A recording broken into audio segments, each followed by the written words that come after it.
Après, à tout pour le watch time, hein. Yo, ça fait super longtemps et ça me fait super plaisir. C'est une vidéo qui est là en attendant les trois plus grosses vidéos, je pense, de la chaîne. Et je pense que ça va se décomposer comme ça. Ce sera une grosse vidéo, enfin une petite vidéo, ensuite une grosse vidéo.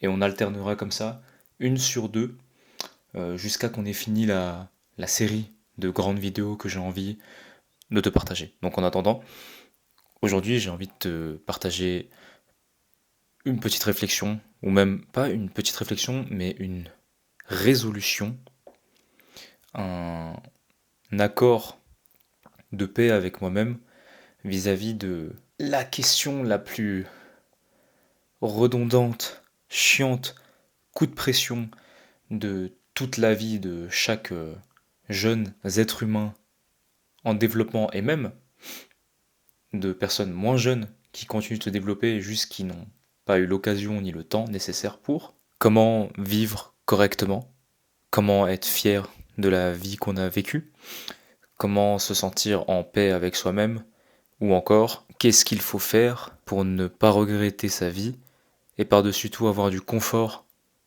dans sa future vie. Pendant longtemps et pendant ma jeunesse, j'avais beaucoup de problèmes de confiance en moi vis-à-vis de ce que j'étais capable de réaliser et vis-à-vis de qui j'étais.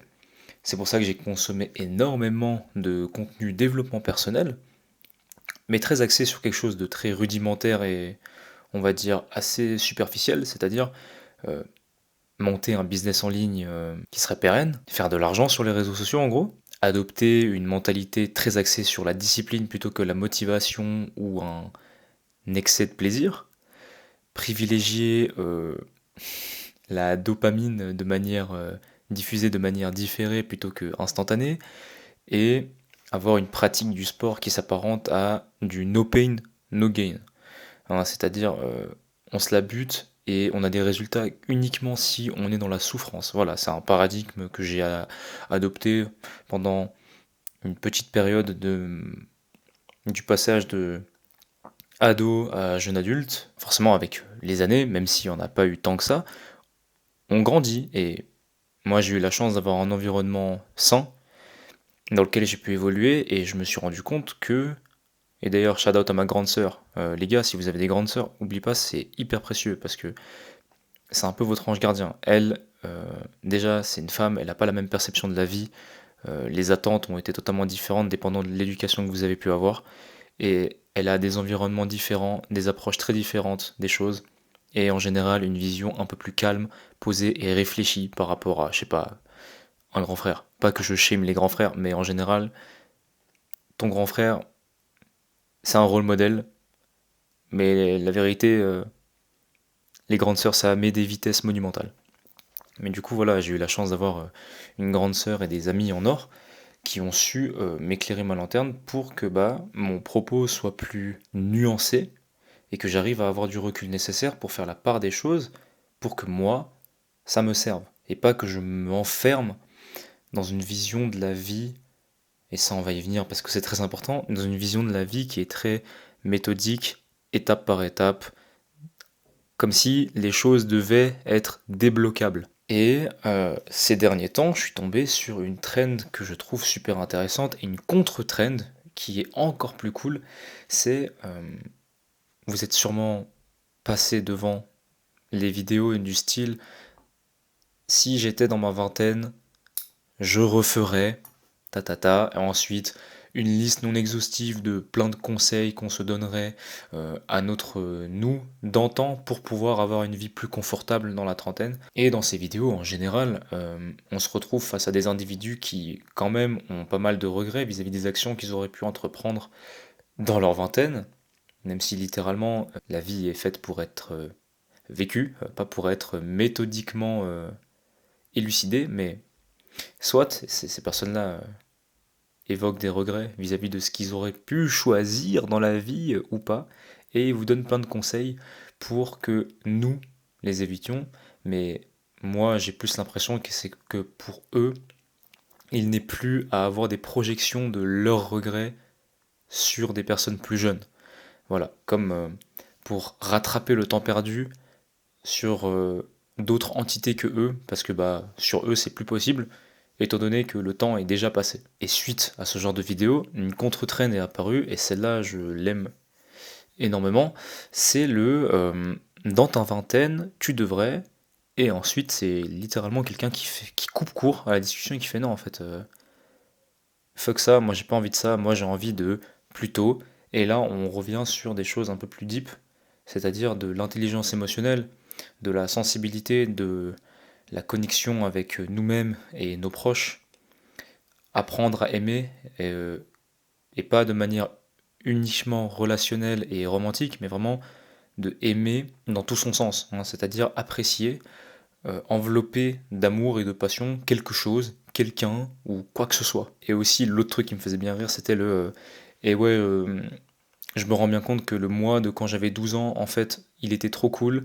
et j'aspire à devenir comme lui et à embrasser les activités qu'il faisait à cette époque alors que tout le monde se foutait de sa gueule pour ça, tu vois. Et c'est de là dont m'est venue l'idée de cette vidéo, c'est parce que j'ai envie de vous éclairer grâce à ma petite lanterne, grâce à cette vidéo.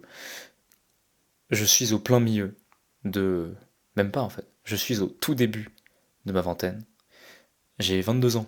Bientôt j'en ferai 23. J'ai l'impression que je vis dans le paradigme et dans la vision d'un être humain de 35 ans qui a des responsabilités quant à ce qu'il doit pour lui-même et pour sa sécurité sociale dans la société.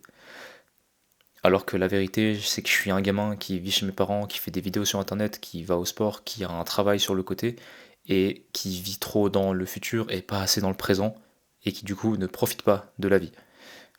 Je dis tout ça parce que on est beaucoup dans ce cas-là, et c'est certainement grâce à des événements qui se sont passés dans ma vie très récemment que j'ai pris pleinement conscience de l'importance de ne pas prioriser, certes, certaines choses dans la vie, mais de surtout ne plus considérer la vie comme un problème à résoudre.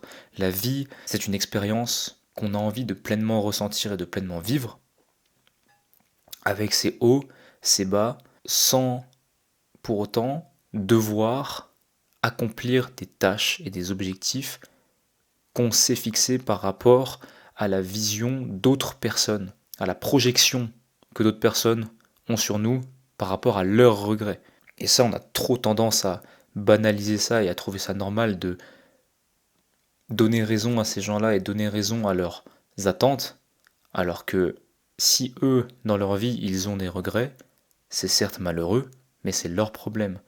Et dans un cadre où moi, je n'ai pas choisi de venir au monde, bah, j'aimerais quand même avoir le choix de vivre cette vie, de l'expérimenter et de la ressentir pleinement par rapport à mon prisme uniquement. Et c'est pour ça que pour moi, si je devais me concentrer sur les choses les plus importantes pour moi dans ma vingtaine, mais ne serait-ce que même dans toute ma vie, si j'ai envie de me construire et d'expérimenter la vie comme moi je l'entends, je pense que ce serait 3 points.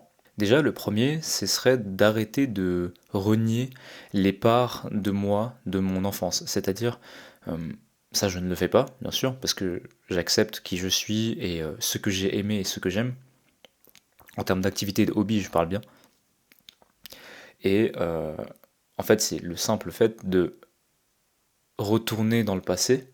Et en général, c'est dans l'enfance, parce que c'est dans l'enfance où tu as les intérêts les plus particuliers et les plus précis qui soient, et de voir en fait, de te remémorer les choses qui t'ont fait le plus vibrer. Je parle pas des trucs stylés ou de quoi que ce soit en fait, juste une activité, un passe-temps que à cette époque tu considérais déjà comme être le pilier de ta vie, de ta personnalité, la chose qui te faisait le plus vibrer, la chose qui te donnait un peu ce pétillant enfantin dans tes yeux, bah moi j'ai envie que tu ailles chercher au fond de toi, dans tes souvenirs, cette part de toi, parce qu'elle est encore là, parce qu'elle fait partie de toi, parce qu'elle fait partie de ton identité, c'est juste que tu la rejettes ou que tu l'ignores, mais cette partie de toi, elle est primordiale dans ton développement et surtout dans ton expérience de la vie. Parce que en général, c'est ce genre d'activité-là ou ce genre de choses, on va le décrire comme ça, qui te sont le plus chères et qui te font le plus plaisir et qui t'apportent le plus de paix d'esprit, de complétude et d'amour envers toi-même. Parce qu'en fait, à force de revenir un petit peu à la source et de l'accepter, bah c'est aussi t'accepter toi-même et du coup avancer avec compassion et amour envers ta personne. Donc ça, ce serait le premier point pour moi. Le deuxième point, ce serait développer mon intelligence émotionnelle. Tu vois, moi je me suis toujours posé la question de ah mais qu'est-ce qu'il faudrait que j'apprenne dans ma vingtaine, qu'est-ce qu'il faudrait que j'ai comme skill particulier qui fait que je pourrais euh, sortir de la norme, qui ferait que je serais vendable sur le marché en tant qu'entité avec un plus dans la vie. Bah honnêtement déjà j'ai arrêté de penser comme ça parce que je ne suis pas un produit, je suis un être, je suis une âme qui vit et qui se balade dans l'espace-temps et de par ça, j'ai pas envie de me brider et de me limiter quant à ce que j'ai envie de devenir. Et quand je me rends compte de ça, j'ai tout sauf envie d'être une coquille vide qu'on utilise comme affiche de skill. Donc déjà ça, je le mets de côté. Et quand je me rends compte de qu'est-ce qui, moi, me rendrait le plus heureux dans ma vie, et si je devais le quantifier en skill, vu qu'on parle dans ces termes-là, et bah honnêtement, ce serait de développer mon intelligence émotionnelle. L'intelligence émotionnelle, c'est difficilement quantifiable, d'à quel point tu es fort dans ça. En fait, c'est ta capacité à être plus ou moins empathique vis-à-vis d'une situation donnée et vis-à-vis d'une personne. Tu vois, c'est être en mesure, dans le meilleur des cas, tu vois, parce que, enfin, tu veux pas toujours toucher juste et être la bonne personne qui va être le bon réconfort. Mais voilà, c'est être le plus possible, déjà pour moi, et aussi pour mes proches que j'aime sincèrement, qui sait écouter, sans jugement, avec compassion, qui donne sa main sans mettre la pression. Moi, je considère que le skill de l'intelligence émotionnelle, c'est la chose la plus précieuse que je pourrais développer parce que vis-à-vis juste de moi et de mes émotions, ça me permettrait de m'accepter tel que je suis de manière inconditionnelle. C'est donner écoute à l'esprit enfantin qui est dans ma tête quand mes insécurités surgissent au plus fort. Et dans ces moments-là, j'ai pas envie d'être le gars qui renfouille tout, qui fait non mais vas-y ferme ta gueule, tu dis n'importe quoi, c'est de la merde, tes pensées, on s'en bat les couilles, avance dans la vie, t'es un homme. Non, moi j'ai envie d'être la personne pour moi qui me dit ce que tu ressens c'est ok, t'as le droit de ressentir ça. Si tu le ressens c'est que c'est légitime, pour toi en tout cas, et t'as bien raison, l'enfouis pas. Maintenant, sache que je serai toujours là pour t'épauler. Et si tu me demandes, et si t'en as besoin, je serai toujours là pour te guider et t'aider. Et ensuite, juste m'avouer mes propres sentiments envers moi-même, me souhaiter courage et me dire je t'aime. J'ai envie d'être ce genre de personne, pour moi déjà, et ensuite pour tout le monde. Et en ça, je trouve que maintenant, dans ma vision des choses et dans mon paradigme, qui va peut-être changer, parce que tout est impermanent, donc je me bloque dans rien, mais voilà, si je devais planifier des choses, je le ferais comme ça, et ben ça me permettrait d'avoir une expérience de la vie encore plus pleine. Euh, Surtout que bah, moi, je suis un individu qui aime bien, par les sentiments, être très passionnel et très présent. Voilà, moi je suis quelqu'un qui aime donner de l'amour et j'aimerais bien être ce genre de personne encore plus bah, pour moi-même avant de le faire pour les autres. Et ça, ce skill-là, il m'aiderait et il me rendrait tellement heureux et en même temps, j'ai envie de te dire, on peut même directement passer au dernier point. La chose qui serait exceptionnelle à apprendre pour moi dans ma vingtaine, c'est ne pas attendre pour ressentir. Là, c'est directement relié à ce que je viens de te dire. Bah, c'est ne pas attendre d'avoir ce fameux skill d'intelligence émotionnelle pour pouvoir me sentir plein, heureux et en paix. En fait, j'ai envie d'apprendre que peu importe la situation, là, dans l'espace où je suis, quand je regarde la caméra, quand je te parle, quand je bouge ma main comme ça, comment je me sens? Et ben, je me sens en paix, je me sens heureux et je me sens présent. Et ça, c'est le dernier truc, même si ça va changer avec les années, j'en ai conscience parce que tout est impermanent.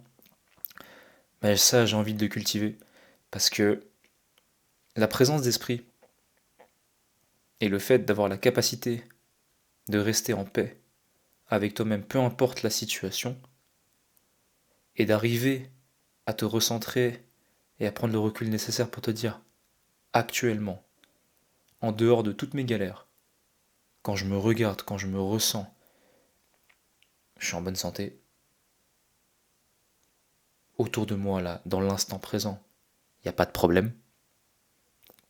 Donc au final, oui, dans ma vie en général, tout ne va pas parfaitement, mais maintenant, je suis en paix et ça me crée un espace-temps où j'arrive à me recentrer, souffler un coup pour de nouveau rattaquer toutes les quêtes que je me suis fixées ou alors qui me tombent dessus.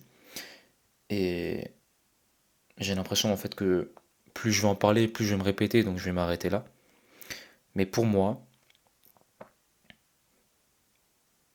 si je devais, entre guillemets, même si c'est plus si je voulais profiter d'une expérience de vie comme je l'entends, et bah j'essaierai de cultiver ces trois choses au quotidien ou même juste essayer de les implémenter dans la vie jusqu'à ma fin. C'était ma petite réflexion cette fois-ci. J'espère qu'elle t'a plu, j'espère qu'elles ont pu t'aiguiller, j'espère qu'elles ont pu aussi t'aider à déculpabiliser vis-à-vis du fait que on est beaucoup à se comparer aux autres et à croire que on est obligatoirement destiné à devoir faire la compétition avec les autres. Moi je pense que j'aimerais bien abolir ce temps-là, en tout cas pour moi, et me concentrer sur ce qui me ferait vraiment plaisir et ce qui me mettrait vraiment en paix. Donc voilà, j'espère que j'ai pu être ta lanterne. Peut-être que d'ici là, je sortirai une vidéo plus tranquille où j'aurais envie de faire juste un vlog contemplatif de mes séances et de ma journée. Mais si c'est pas le cas, on se voit sur la prochaine grosse vidéo. J'ai beaucoup de choses à vous dire. C'est des grands projets qui arrivent pour moi et qui sont extrêmement importants. Et j'espère que vous serez au rendez-vous pour voir naître un projet et une personne un peu plus belle chaque jour dans sa psyché. Je vous fais des bisous, reposez-vous bien et je vous souhaite une bonne semaine. Bisous l'équipe.